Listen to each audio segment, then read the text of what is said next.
Acompanhe agora mais um tema doutrinário do Evangelho de Jesus. Nós registramos a presença aqui do nosso querido Alexandre Raisk. O Alexandre, juntamente com a Ivana, tem realizado um grande trabalho de divulgação da doutrina espírita, não somente em Goiás, mas em todo o território nacional.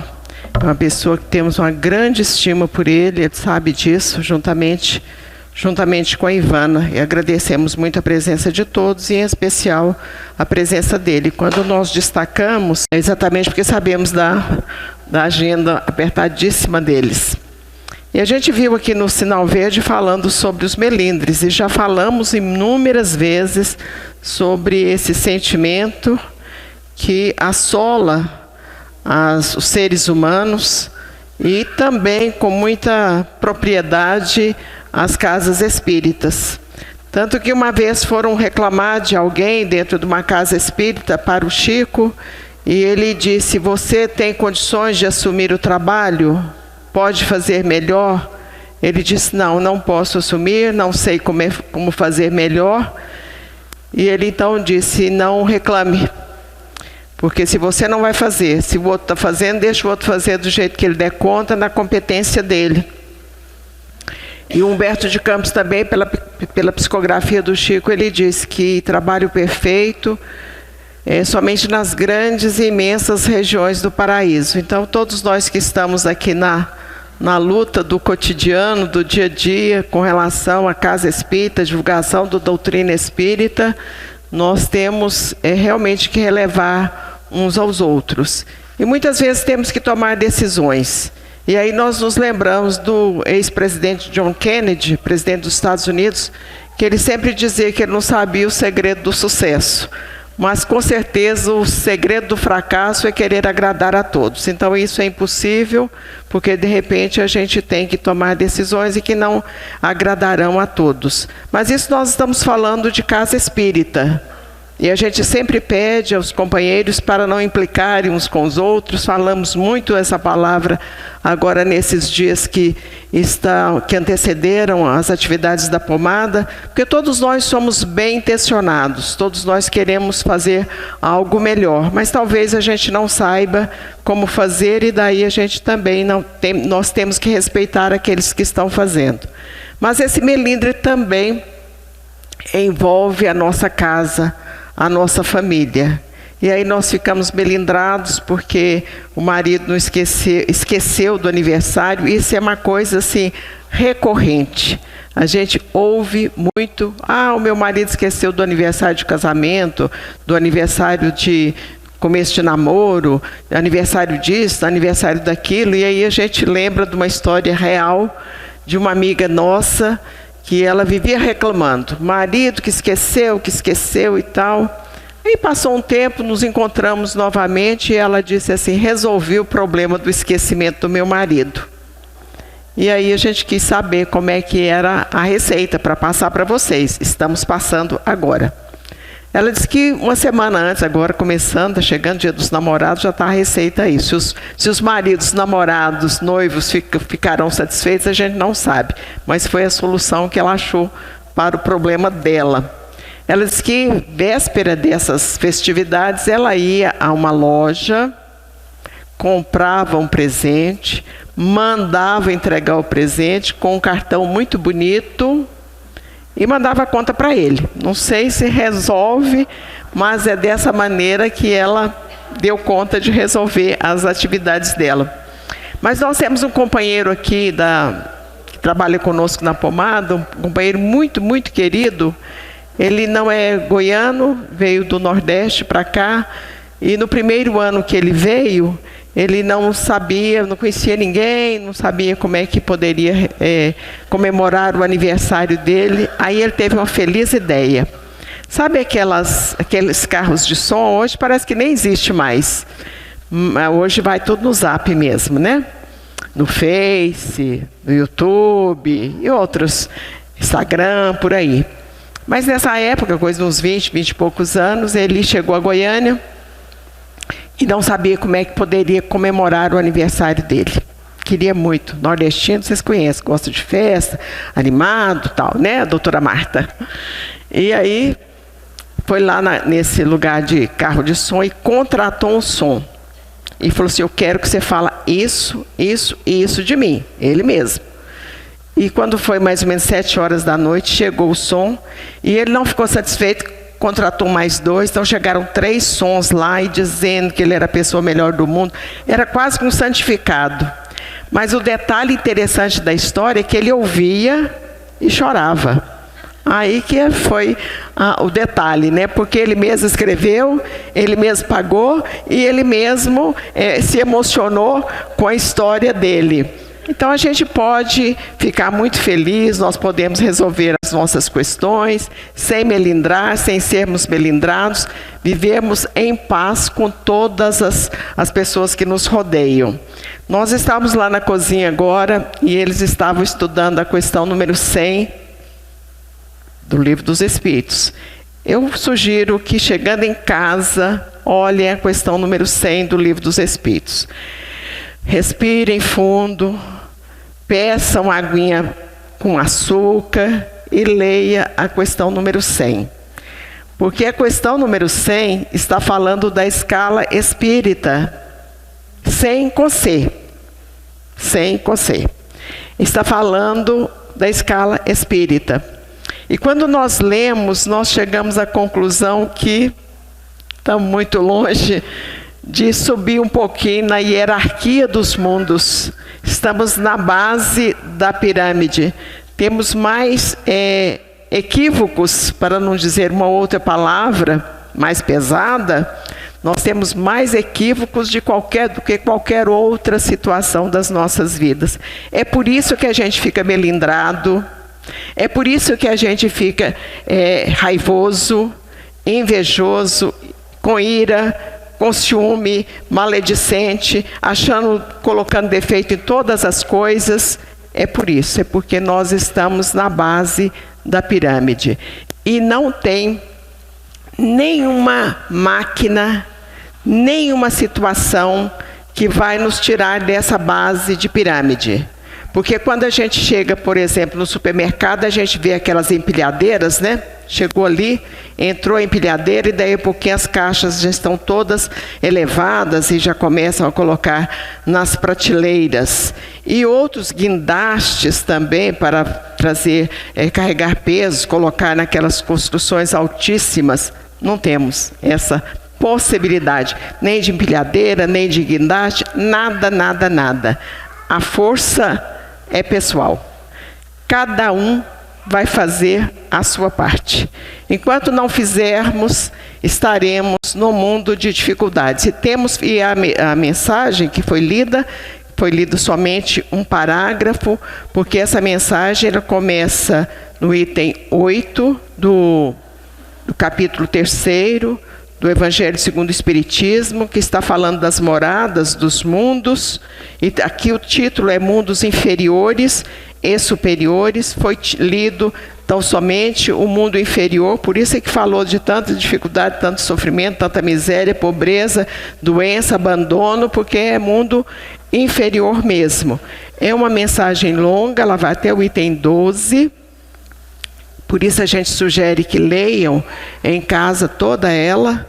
E o final, também já falamos muitas vezes, que quando as mensagens não têm assinatura, elas são assinadas pelo próprio codificador. Então, quando a gente pega, por exemplo, o Evangelho segundo o Espiritismo e não tem nenhuma assinatura, aquela ali é a interpretação do codificador, evidentemente, que é assessorado pelo Espírito de Verdade e por todos os Espíritos que compõem a falange do Espírito Verdade. E essa mensagem, que vai terminar no número 12, ela termina dizendo que é uma mensagem dos Espíritos que trouxeram uma codificação da doutrina espírita. Então, reuniram todos, deram as suas opiniões, foram aceitas unanimemente, e aí eles trouxeram para nos mostrar o que é mundo inferior e o que é mundo superior.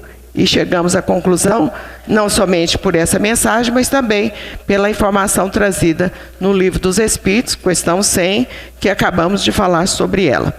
E aí a gente vê que no mundo de dificuldades nós temos expiações e temos provas. E existe uma diferença entre expiação e prova. A expiação é quando nós cometemos um ato delituoso, quando cometemos um equívoco, quando prejudicamos alguém, e aí a gente volta para expiar aquele delito que cometemos. Por isso, as dificuldades, porque vamos imaginar a quantidade de guerras, de infortúnios, de barbáries que foram cometidas ao longo da história da humanidade. Vamos começar lá no cristianismo primitivo. A quantidade de seres humanos que foram queimados vivos, que foram entregues aos leões, muitos foram cozidos no azeite, e muitos daqueles que foram queimados vivos, eles foram vivos, amarrados em postes, ateado fogo para iluminar as vestas dos imperadores romanos, sobretudo do imperador Nero. Isso aí é cristianismo primitivo. Mas se nós caminharmos ao longo da Idade Média, olho arrancado, língua arrancada, azeite quente no ouvido, aquelas unhas de aço que arrancava a pele das pessoas, o Emmanuel fala que nenhum, ele fala no Caminho da Luz, nenhum elemento de tortura foi esquecido para torturar aqueles que eram inimigos, adversários de determinadas seitas religiosas. Começa com os judeus martirizando cristãos, e depois a coisa inverte. Cristãos martirizando judeus e muçulmanos. Tem uma série no YouTube, acho que é YouTube mesmo, é YouTube, que chama-se Isabel. Procurem lá, acho que é YouTube mesmo, ou algum outro.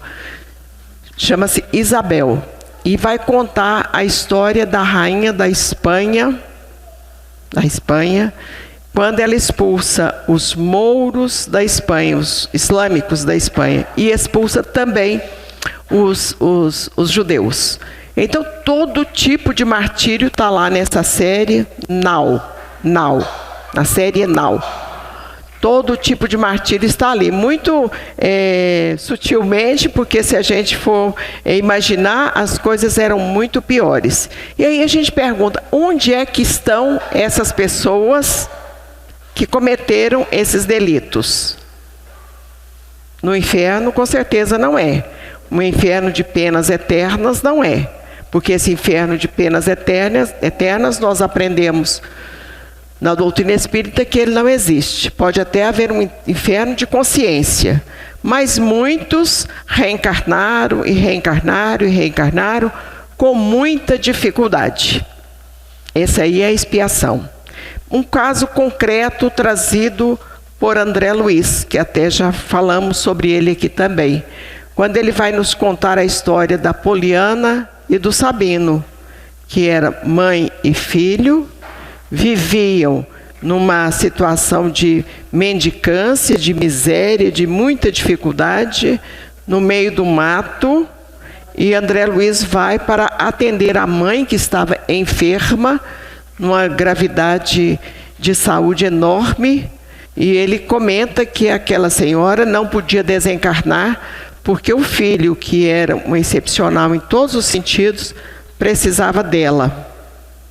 Quando eles chegam, que dão assistência a essa senhora, a Poliana, quando eles terminam de dar assistência para que ela se sinta mais fortalecida para cuidar do filho, André Luiz observa a tela mental dele, do Sabino, que era um anão excepcional, deitado numa cama, com a cabeça muito grande, com uma hidrocefalia, e ele vê que ali estava um conde, uma pessoa da nobreza, um nobre. A tela mental dele, ele trazia o manto, trazia coroa, todas aquelas condições próprias de nobreza.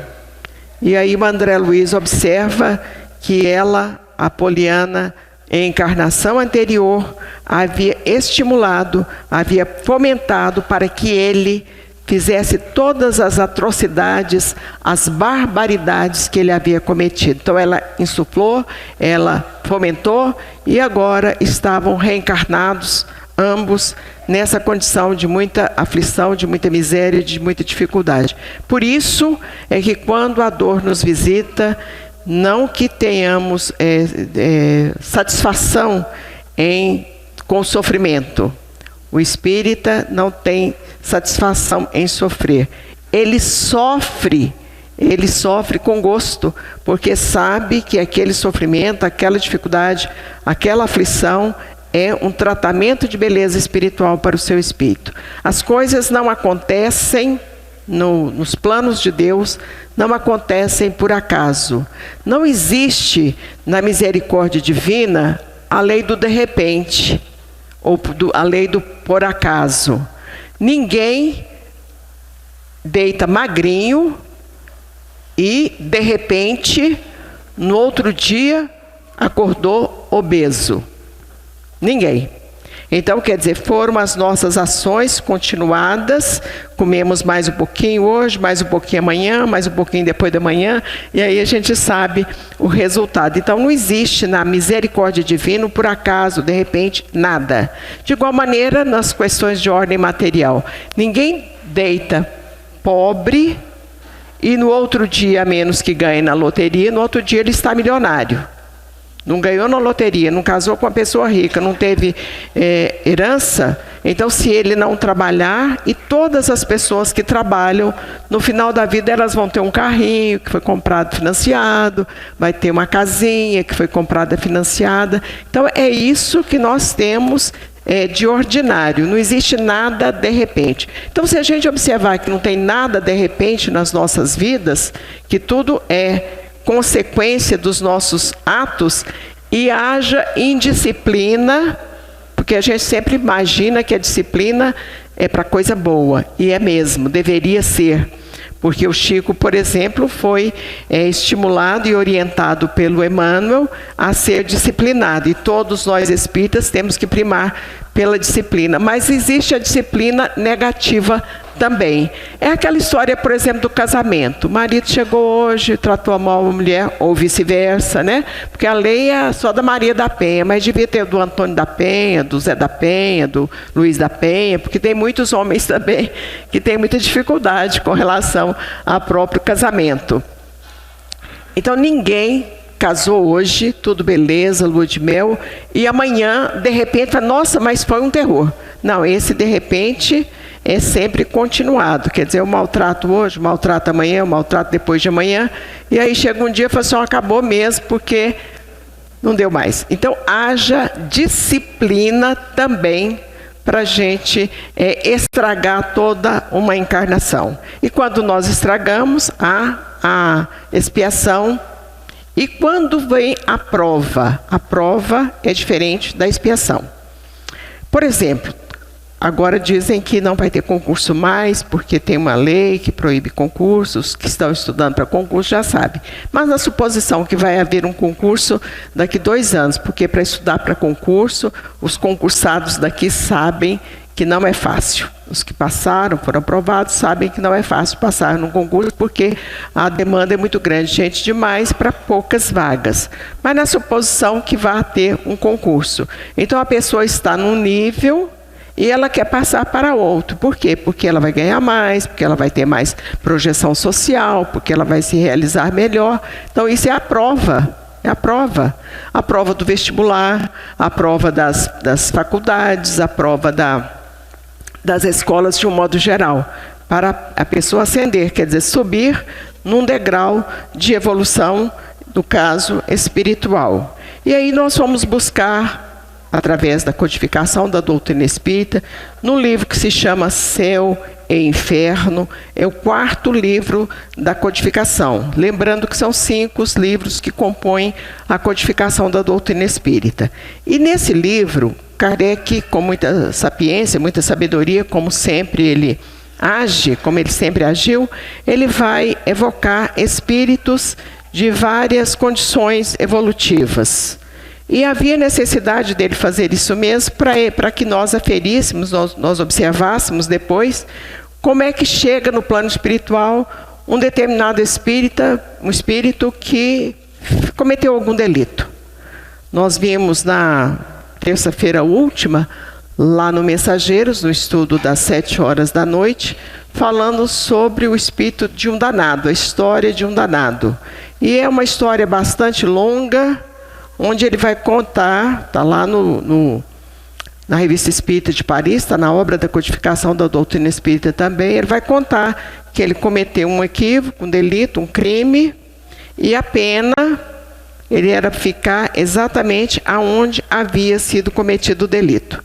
A consciência dele não saiu daquele lugar. Foram necessárias 10 comunicações e muitas orações para que esse espírito fosse encaminhado. Então a gente imagina assim, nossa, eu fui lá no centro espírita, tomei um passe, melhorou naquele momento. E depois voltou tudo de novo. E nós mudamos a nossa maneira de agir e de pensar. Vimos na quarta-feira última, quando falamos não são os sãos que precisam de médicos, mas os doentes, uma mensagem trazida pelo Espírito Emmanuel, quando ele diz no final que se o doente não quer ser curado, não tem médico que o curará. E nem Jesus, o médico das almas, porque nós temos inteligência e livre-arbítrio. Então há necessidade que a gente tenha vontade de transformação íntima. Se a gente não tiver essa vontade, por isso Emmanuel também vai escrever um livro que se chama Pensamento e Vida, e ele vai nos falar que de todos os departamentos da nossa cabeça, se pudesse dividir o cérebro em departamentos, o mais importante é o departamento da vontade. Então, se a gente tiver vontade, a gente é mais feliz, a gente comunica melhor com as pessoas, a gente leva alegria para as nossas casas. Agora, se a gente ficar nessa de melindres, vamos complicando as nossas vidas e atrasando o nosso processo de evolução espiritual. E dentre esses espíritos que foram consultados pelo codificador, evocados pelo codificador, há também aqueles espíritos felizes. E dentre esses espíritos felizes, há uma comunicação da Condessa Paula. Podem chegar em casa e conferir que está aqui no livro Céu e Inferno. E essa Condessa Paula, ela era uma pessoa considerada assim, uma pessoa de bem.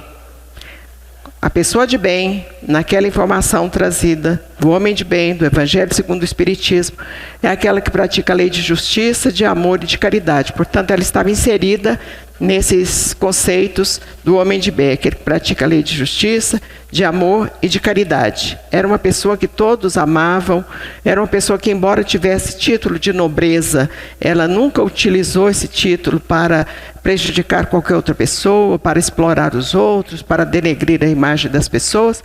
Era uma pessoa muito caridosa, uma pessoa muito boa, essa Condessa Paula. E ela desencarna e dá uma comunicação por evocação na Alemanha. Aí o detalhe interessante, dá uma comunicação na Alemanha. E aí nós sabemos que a codificação foi realizada na França. É porque toda a Europa, parte da América, estava envolvida no processo da codificação da doutrina espírita, com as mensagens que foram sendo encaminhadas para o codificador. 10 anos antes, 9 anos antes da codificação, os espíritos já estavam se manifestando lá em Nova York. Porque espírito manifestou e vai manifestar em qualquer lugar e em qualquer situação. A gente vê lá no Velho Testamento, a gente vê no Novo Testamento, e os espíritos estão sempre manifestando. E aí, então, quando chega essa manifestação da Condessa Paula, ela diz assim, que em encarnações anteriores, e muitas encarnações, ela sempre nasceu pobre. Ela sempre teve muita dificuldade financeira, muita dificuldade social, sempre com muita pobreza. E já estava num grau melhor de evolução espiritual, já tinha saído lá da base da pirâmide, da pergunta 100 do Livro dos Espíritos. Já estava numa situação melhor, e aí ela pediu uma prova. Ela não está espiando, ela está pedindo uma prova. Ela queria uma prova para ver se ela podia ascender, subir em mais um degrau no processo da evolução espiritual. E qual foi a prova que ela pediu? A prova da riqueza, que é a mais difícil que tem. A pessoa, quando ela fica rica, ela esquece que já foi pobre, e a gente está vendo isso aí na história do Brasil por toda a banda. Ela esquece que foi pobre. E ela começa a abusar daqueles que estão na base da pirâmide social. Não estamos falando da base da pirâmide evolutiva, da base da pirâmide social. E ainda com agravante, ela, além de rica, ainda era nobre. E a nobreza era um outro problema, porque os nobres, eles detinham o poder de vida ou morte face aos seus comandados, aquelas pessoas, aqueles que estavam ali nos seus domínios. Ele tinha esse poder. Isso só foi mudado com a Revolução Francesa em 1789, que começou a mudar tudo isso. Graças a Deus, hoje nós não temos mais essa situação, pelo menos no mundo ocidental. E aí ela pede a prova da riqueza. E aí nós vamos ler o que ela está falando com relação a essa prova da riqueza.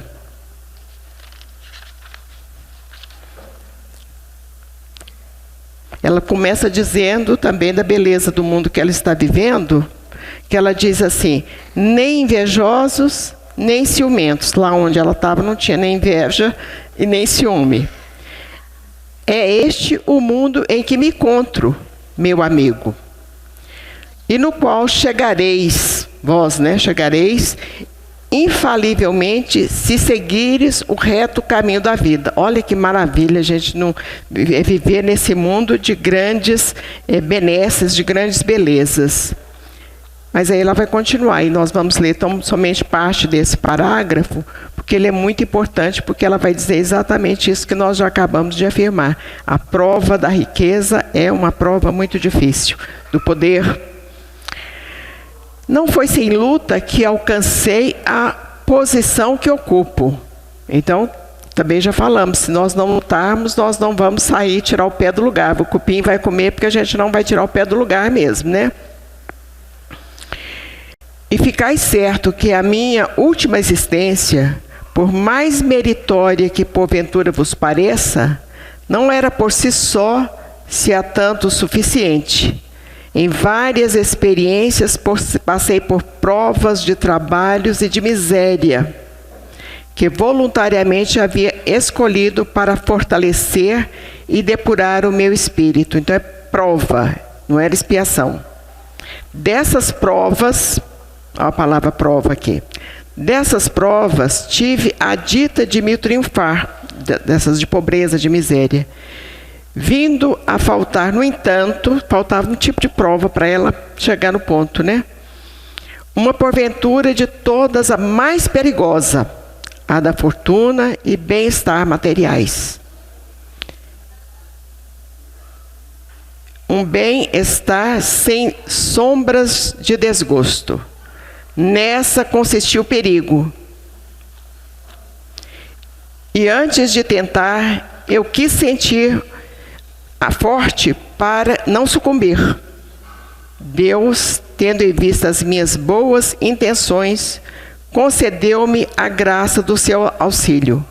Muitos espíritos que, seduzidos por aparências, pressurosos escolhem essa prova, mas fracos para afrontar-lhes os perigos, deixam que as seduções do mundo triunfem de suas experiências. Então, ela foi vitoriosa nessa prova também.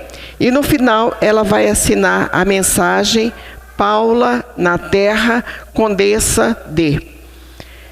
E aí a gente está vendo então que esse mundo de inferioridades tem provas, tem inspirações, e quando nós estamos sofrendo, ou é por um motivo, ou é pelo outro. Mas a grande maioria das nossas aflições são expiações mesmo. E por isso a necessidade da gente colocar sempre o Evangelho nas nossas mentes, nas nossas vidas, para triunfarmos, assim como a Condessa Paula triunfou. Que Jesus nos abençoe, muita paz.